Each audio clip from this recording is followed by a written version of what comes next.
आज मैं मिस किंडो कक्षा 7वीं डी में ज्ञान सरोवर के अंतर्गत पाठ 1 पारसमणि पढ़ाने जा रही हूँ। तो सबसे पहले पारसमणि का अर्थ क्या है वो जान लें। पारसमणि एक ऐसा मणि जो किसी भी धातु को सोने में बदल देता है, यानी एक कल्पित पत्थर। तो इस कहानी में व्यापारी अपने 3 पुत्रों की शारीरिक, मानसिक, बौद्धिक आदि चीजों की परीक्षा करना चाहते हैं। तो कहानी इस प्रकार है। एक व्यापारी के 3 पुत्र थे। बड़े का नाम रमेश, मझले का नाम सुरेश और छोटे का नाम नरेश था। तीनों निर्भय और साहसी थे। एक दिन तीनों भाइयों को बुलाकर पिता ने कहा, अब तुम तीनों जवान हो गए हो, अब तुम्हें भी कोई व्यापार करना चाहिए। यही समय है जबकि तुम धन कमा सकते हो। यद्यपि मेरे पास धन है, परंतु वह निर्वाह मात्र के लिए है। इसलिए आवश्यक है कि तुम स्वयं प्रयत्न करके अपनी जीविका कमाओ। यानी एक व्यापारी के 3 पुत्र थे। सबसे बड़े का नाम था रमेश, मझले का सुरेश और छोटे का नाम था नरेश। तीनों ही बड़े निडर और साहसी थे। एक दिन पिता ने तीनों भाइयों को बुलाकर कहा, अब तुम तीनों जवान हो गए हो, अतः तुम्हें कोई ना कोई व्यापार करना चाहिए, क्योंकि यही समय है कि तुम धन कमा सकते हो। मेरे पास धन तो बहुत है, लेकिन वह निर्माण मात्र के लिए है। इसलिए जरूरी है तुम स्वयं मेहनत करके अपनी जीविका कमाओ। तीनों पुत्रों ने कहा, पिताजी आप आज्ञा दीजिए, हम हर प्रकार का काम करने को तैयार हैं। पिता ने उन्हें अपने मित्र पंडित द्वारकादास से मिलने की सलाह दी। पिता के कहने पर तीनों पुत्रों ने कहा, पिताजी आप आज्ञा दीजिए, हम लोग हर तरह के काम करने को तैयार हैं। उनकी बातों को सुनकर पिता ने अपने तीनों पुत्रों को अपने मित्र पंडित द्वारकादास से मिलने की सलाह दी। पिता के आदेश से तीनों भाई पंडित द्वारकादास के यहाँ गए। नमस्कार करने के पश्चात उन्होंने पिताजी की बात कही। पंडित द्वारकादास ने कहा, तुम्हारे पिता ने ठीक ही कहा है। मैं तुम्हें एक रहस्य की बात बताता हूँ। यहाँ से 20 किलोमीटर दूर पूर्व दिशा में एक घना वन है। तो पिता के आदेश से तीनों भाई पंडित द्वारकादास के पास पहुंचे। उन्होंने सबसे पहले पंडित द्वारकादास को प्रणाम किया और आने का कारण बतलाया। पंडित द्वारकादास ने कहा, मैं तुम्हें एक रहस्य की बात बतलाता हूँ। यहाँ से, यानी जहाँ पंडित द्वारकादास रहते थे, वहां से 20 किलोमीटर दूर पूर्व दिशा में एक घना वन है। उस वन में एक विशाल वटवृक्ष है। लोगों का कहना है कि वह 100 वर्ष पुराना है। उस वृक्ष की शाखाएं चारों ओर फैल गई हैं और उसकी जटाएं पृथ्वी पर लटक रही हैं। उन पर बंदर और लंगूर झूलते रहते हैं। वहां से एक मार्ग पूर्व दिशा की ओर जाता है उस पर कुछ ही दूर पर एक तिराहा है जहां से भिन्न भिन्न दिशाओं को 3 मार्ग जाते हैं। एक मार्ग स्वर्ण गुफा की ओर, दूसरा मार्ग रजत गुफा की ओर और तीसरा मार्ग लव गुफा पर पहुंचता है।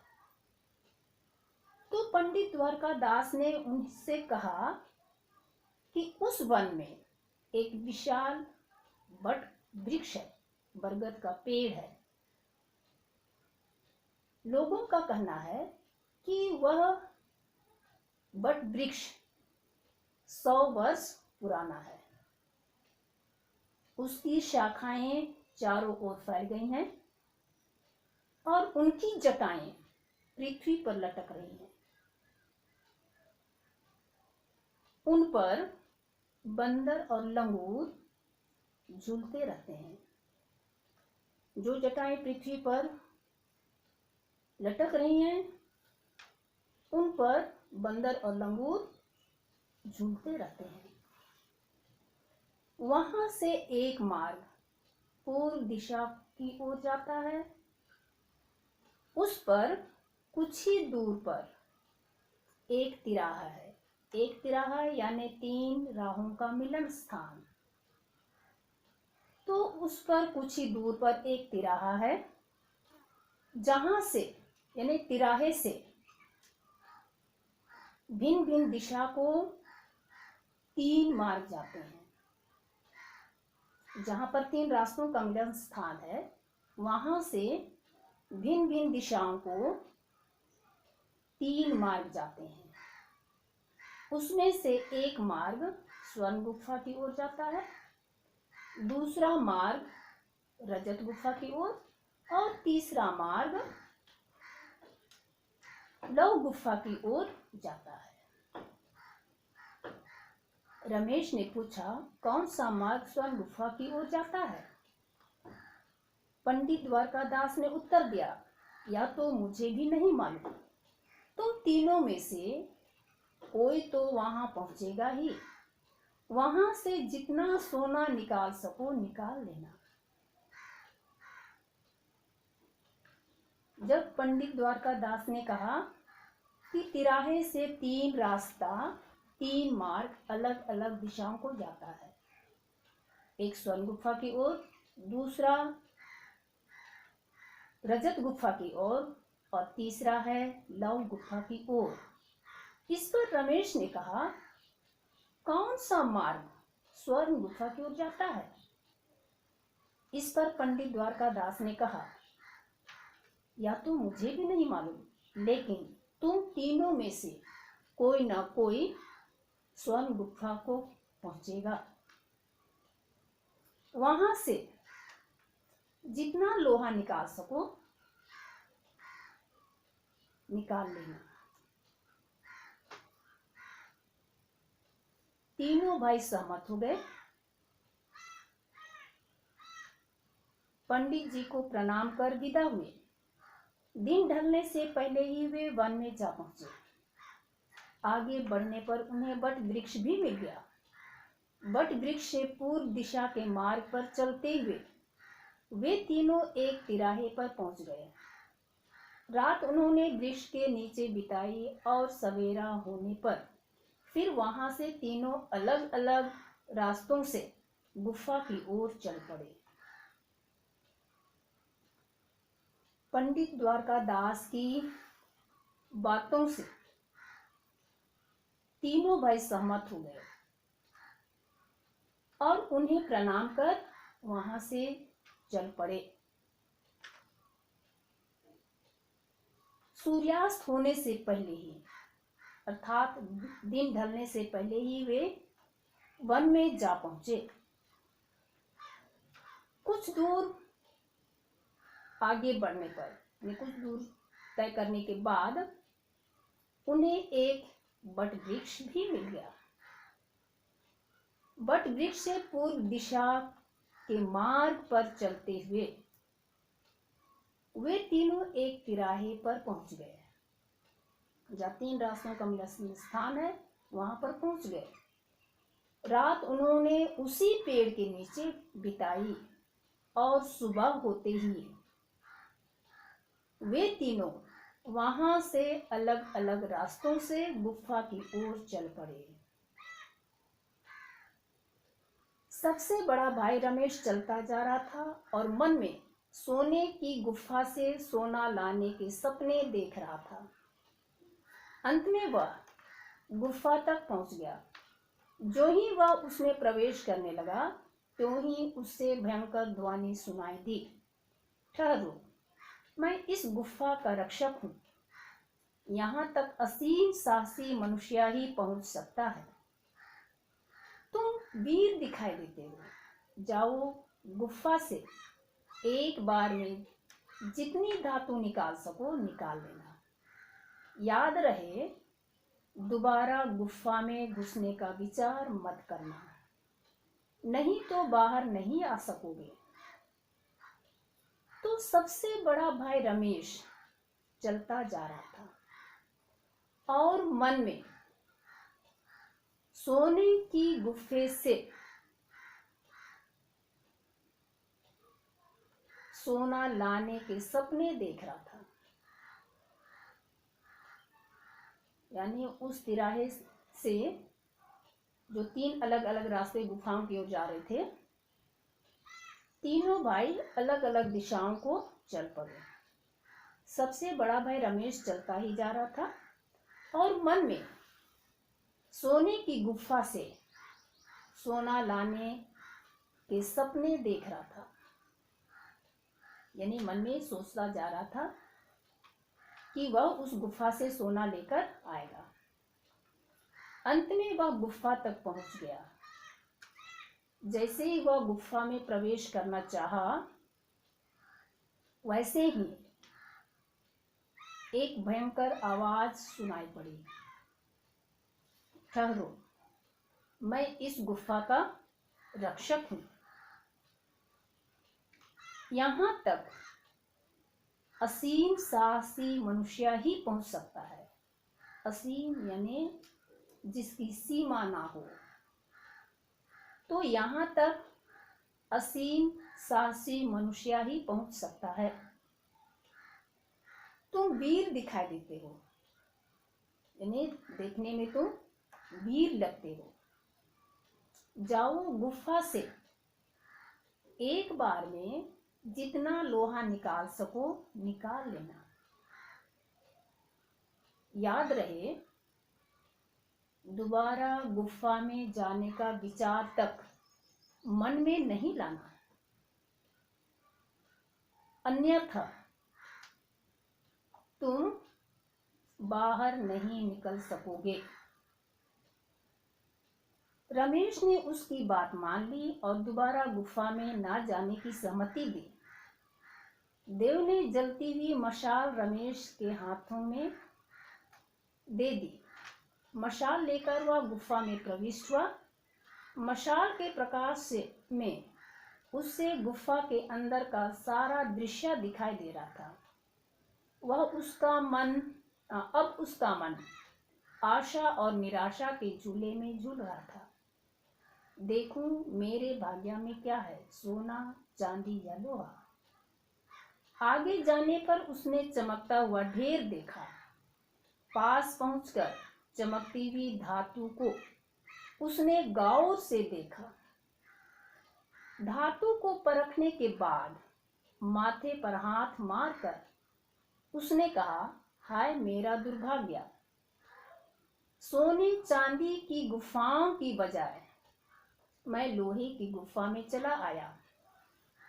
लोहे का बहुत बड़ा ढेर तो मैं बाहर ले जा नहीं सकता और थोड़ा सा लोहा उठाकर ले जाने में कोई तुक नहीं।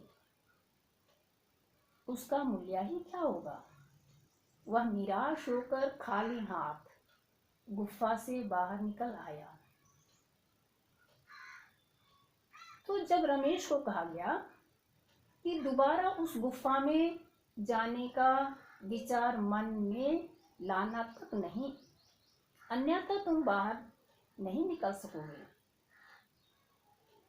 रमेश ने देव की बात, गुफे के उस रक्षक की बात मान ली और गुफा में जाने को तैयार हो गया। देव ने एक जलती हुई मशाल रमेश के हाथ दे दी। मशाल लेकर रमेश गुफा में प्रविष्ट हुआ। मशाल के प्रकाश से उसे गुफा के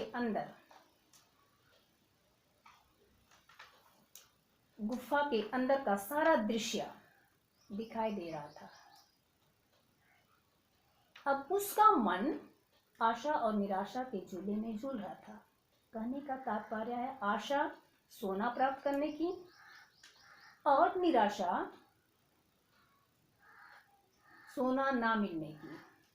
यानी मन में यही सोच रहा था कि पता नहीं हमें सोना मिलेगा या कुछ और। तो इस तरह की आशा लिए हुए वह गुफा के अंदर जा रहा था। उसे निराशा यह भी हो रही थी कि क्या जाने मेरे हाथों सोना लगे या नहीं। वह अंदर जाने के बाद देखता है कि वहां चमकता हुआ ढेर है। जब उस चमकती हुई धातु के नजदीक पहुंचा और ध्यान पूर्वक देखा, धातु को परखा,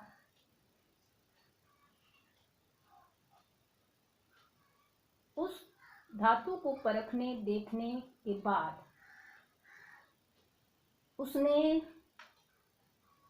अपने माथे पर हाथ से मारता हुआ कहा, हाय मेरा दुर्भाग्य, यानी मैं बड़ा ही बदनसीब हूं। सोने चांदी की गुफाओं के बजाय मैं लोहे की गुफा में चला आया। तो लोहे का बहुत बड़ा ढेर मैं बाहर ले जा नहीं सकता और थोड़ा सा ले जाने में कोई तुक भी नहीं। उसका मूल्य ही क्या होगा, उसकी कीमत क्या होगी। यानी इतना परिश्रम करने के बाद वह निराश होकर खाली हाथ गुफा से बाहर आया। मझला भाई सुरेश भी कम साहसी ना था। उसका मार्ग कुछ अधिक लंबा था, परंतु सुरेश ना तो कठिनाइयों से हार मानता था और न थक कर रुकता ही था। चलते चलते वह भी एक गुफा के पास जा पहुंचा। वहां उससे भी आवाज सुनाई पड़ी, ठहरो। जैसे रमेश को आवाज सुनाई दी, उसी प्रकार सुरेश को भी सुनाई पड़ी। वह ठहर गया। उसके सामने देव खड़ा था। उसे देखकर सुरेश ने तलवार निकालने की कोशिश की, परंतु देव ने उसका हाथ पकड़ लिया और फिर हंसते हुए कहा, तुम वीर हो, साहसी हो, यहां तक पहुंचना कोई हंसी का खेल नहीं। मैं तुम्हारा शत्रु नहीं। या मशाल लो और गुफा के अंदर जाओ। जो भी धातु मिले एक ही बार में जितनी ला सको ले आना। दोबारा गुफा में जाने का यत्न मत करना, नहीं तो बाहर नहीं निकल सकोगे। मशाल लेकर सुरेश गुफा में घुस गया, परंतु पास पहुंचकर धातु की परीक्षा करने के बाद उसे घोर निराशा हुई। सोचने लगा, मेरी किस्मत में लोहा ही था। दोनों भाइयों में से एक को सोना मिला होगा, दूसरे को चांदी। वे दोनों सोना चांदी लाएंगे, मैं काले लोहे के टुकड़े ले जाकर क्या करूंगा। इतना सोचकर वह गुफा से बाहर चला आया और बिना कुछ लिए मुंह लटकाए घर की ओर चल पड़ा। जब रमेश खाली हाथ बाहर निकल आया, उसके बाद उसका जो मझला भाई था वह भी कम साहसी ना था। किंतु उसका मार्ग लंबा था। लेकिन सुरेश ना तो कठिनाइयों से हार मानता था और ना ही थक कर रुकता था। वह चलते चलते उस गुफा के पास जा पहुंचा। वहां उसे भी उसी प्रकार की आवाज सुनाई पड़ी, ठहरो। वह ठहर गया। सामने देव खड़ा था। देव को देखकर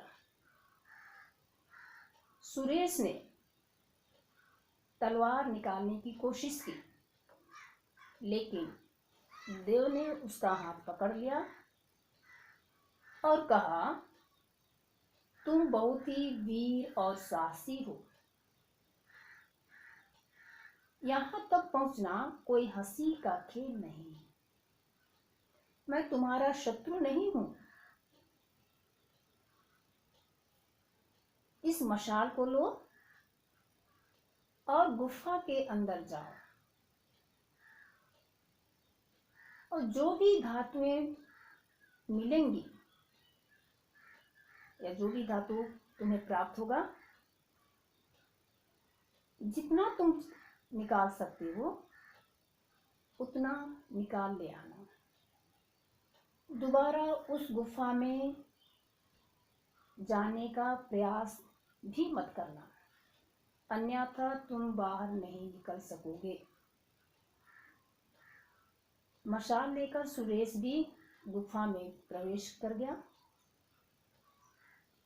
नजदीक पहुंचने पर उसने धातु की अच्छी तरह परीक्षण की। उससे भी निराशा हाथ लगी, यानी उसे भी सोना नहीं मिला। वह भी अपनी किस्मत को कोसने लगा। कहने लगा, दोनों भाइयों में से एक को सोना मिला होगा, दूसरे को चांदी। वे दोनों सोना चांदी लेकर आएंगे। मैं काले लोहे के टुकड़े ले जाकर क्या करूंगा? यानी उससे भी वह लोहा बेकार प्रतीत हुआ। ऐसा सोचकर वह गुफा से बाहर चला आया और बिना कुछ लिए हुए निराश होकर घर की ओर चल पड़ा। सबसे छोटे भाई नरेश का मार्ग सबसे लंबा था। थोड़ी दूर जाने पर पगडंडी समाप्त हो गई थी। आगे कांटीली झाड़ियों और बेलों, पौधों और पेड़ों के झुरमुट थे। उनके कारण दिन के समय ही रात जैसा अंधेरा था, परंतु नरेश ने साहस ना छोड़ा। वह आगे ही आगे बढ़ता गया। उसे ना तो कांटों की चिंता थी और न जंगली जानवरों का भय। अंत में उससे सामने ही एक पर्वत शिखर दिखाई दिया, जिसके नीचे गुफा थी। जब वह और आगे बढ़ा तो उसे ध्वनि सुनाई दी, ठहरो। वह ठहर गया। सामने क्या देखता है कि एक देव खड़ा है। निर्भयता से नरेश ने कहा, तुम मुझे रोक नहीं सकते। सबसे छोटा भाई नरेश का मार्ग सबसे लंबा था। थोड़ी दूर जाने के बाद पगडंडी समाप्त हो गई। आगे कांटीली झाड़ियों और बेलों, पौधों और पेड़ों के झुरमुट थे, यानी उसका रास्ता बहुत ही कठिन था। उसके कारण दिन के समय, यानी कांटीली झाड़ियों, बेलों, पौधों और पेड़ों के झुरमुट के कारण दिन के समय ही रात जैसा अंधेरा प्रतीत होता था। तो हम सोच सकते हैं कि कितने घने जंगल रहे होंगे, कितनी कांटीली झाड़ियां रही होंगी, बेलों, पौधों और पेड़ों के झुरमुट होंगे। और उनके कारण दिन के समय ही रात जैसा अंधेरा था, यानी कि दिन का समय जो था वह रात जैसा प्रतीत हो रहा था। लेकिन नरेश ने साहस ना छोड़ा, वह लगातार आगे बढ़ता गया। उसे ना तो कांटों की चिंता थी और ना ही जंगली जानवरों की, यानी वे बड़े ही निडर थे। अंत में सामने ही एक पर्वत शिखर, पर्वत की चोटी दिखाई पड़ी, जिसके नीचे गुफा थी। जब वह कुछ और आगे बढ़ा तो उससे भी आवाज सुनाई दी, ध्वनि सुनाई दी, ठहरो। वह ठहर गया। उसने सामने देखा कि एक देव खड़ा है। निर्भयता से नरेश ने कहा, तुम मुझे रोक नहीं सकते हो, क्योंकि वह बहुत ही साहसी था, निडर था, निर्भीक था। अतः उसने कहा कि मुझे तुम रोक नहीं सकते हो। देव ने हंसकर कहा, मैं तुम्हारा शत्रु नहीं बल्कि सहायक हूं। यह लो मशाल और जाओ गुफा के अंदर। वहां जाकर जो धातु मिले एक ही बार में जितनी उठा सको उठा लेना। दोबारा गुफा में जाने की कोशिश मत करना, नहीं तो बाहर नहीं निकल सकोगे। देव ने नरेश से भी यही कहा कि मैं तुम्हारा शत्रु नहीं लेकिन तुम्हारा सहायक हूं। इस मशाल को लो और गुफा के अंदर चले जाओ। वहां जो भी धातु मिले एक ही बार में तुम जितना उठा सको उठा लेना। दोबारा गुफा में प्रवेश करने की कोशिश भी मत करना, नहीं तो बाहर नहीं आ सकोगे। उत्साह पूर्वक नरेश मशाल लेकर गुफा के अंदर घुस गया। उससे दूर एक चमकीला ढेर दिखाई पड़ा। जब वह पास गया तो लोहा देखकर उसके मुंह से निकला, ओह, इतना परिश्रम भी किया पर मिली लोहे की गुफा। बड़ा और मझला सोना और चांदी लेकर घर पहुंचेंगे। उनके मुकाबले में मैं कितना भी लोहा ले जाऊं हंसी का पात्र ही बनूंगा। लेकिन इतने परिश्रम के बाद खाली हाथ लौटना तो और भी मूर्खता है। ना कुछ से कुछ तो फिर भी अच्छा ही है। इतना सोचने के बाद उसे एक युक्ति सूझी।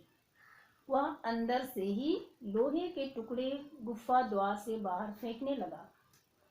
फेंकता गया, थककर गुफा से बाहर निकला तो सामने देव खड़ा था।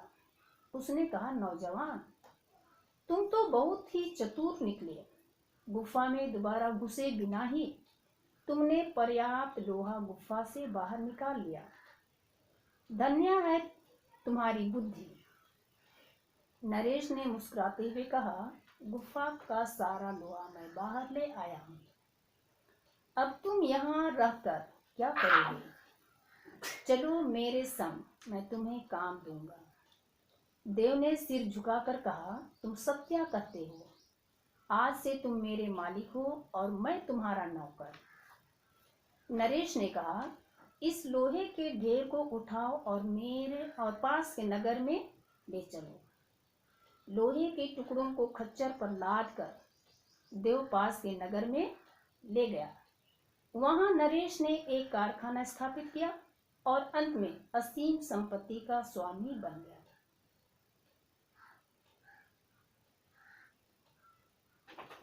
देव के द्वारा कहने पर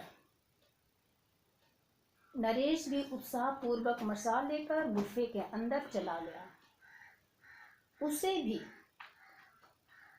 दूर से ही चमकीला ढेर दिखाई पड़ा। पास जाकर देखने पर उसके मुंह से भी यही निकला, ओह, इतना परिश्रम करने पर भी मुझे भी लोहा ही मिला। मेरे अन्य भाई यानी बड़ा और मझला सोना और चांदी लेकर घर पहुंचेंगे। उनके मुकाबले मैं कितना भी लोहा ले जाऊं, हंसी का पात्र ही बनूंगा। लेकिन इतना परिश्रम करने के बाद खाली हाथ लौटना तो और भी मूर्खता है। कुछ नहीं से कुछ तो फिर भी अच्छा है, यह सोचकर वह अपने आप को संतोष कर लिया। इतने में ही उससे एक युक्ति सूझी। वह अंदर से लोहे के टुकड़े को गुफा द्वार से बाहर फेंकने लगा। वह फेंकता गया। जब वह थक गया तो गुफा से बाहर निकल आया। सामने देखा, देव खड़ा है।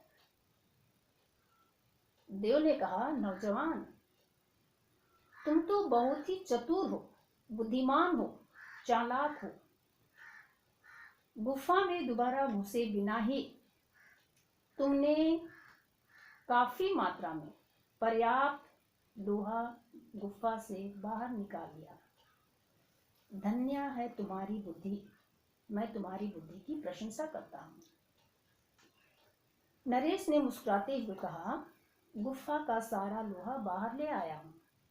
अब तुम यहां रहकर क्या करोगे? चलो मेरे साथ, मैं तुम्हें काम दूंगा। देव ने सिर झुकाकर कहा, तुमने सच ही कहा है। आज से तुम मेरे मालिक हो और मैं तुम्हारा नौकर। नरेश ने कहा, लोहे के इस ढेर को उठाकर पास के नगर में ले चलो।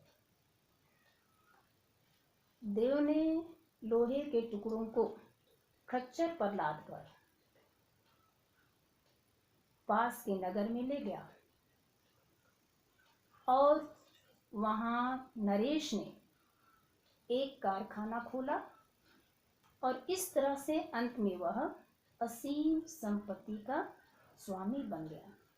यानी नरेश ने अपनी बुद्धि के बल पर सारे लोहे के टुकड़े एक ही बार में गुफा से बाहर निकाल लिया और उन लोहे के टुकड़ों से उसने एक कारखाने की स्थापना की। इस तरह से वह असीम संपत्ति का स्वामी बन गया। नीचे देखेंगे, निम्नलिखित मौखिक प्रश्नों के उत्तर दीजिए। नंबर का, व्यापारी ने तीनों पुत्रों को बुलाकर क्या सलाह दी? व्यापारी ने तीनों पुत्रों को बुलाकर पंडित द्वारका दास के पास जाने की सलाह दी।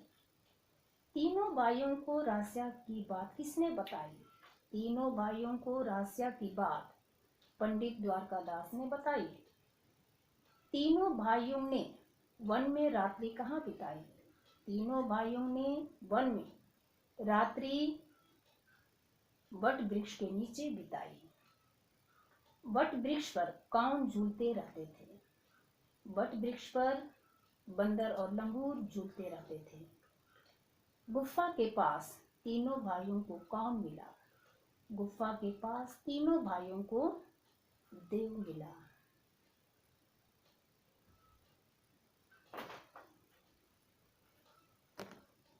गृह कार्य, निम्नलिखित प्रश्नों के उत्तर दीजिए। नंबर का, पंडित द्वारका दास ने तीनों पुत्रों को क्या रहस्य बताया?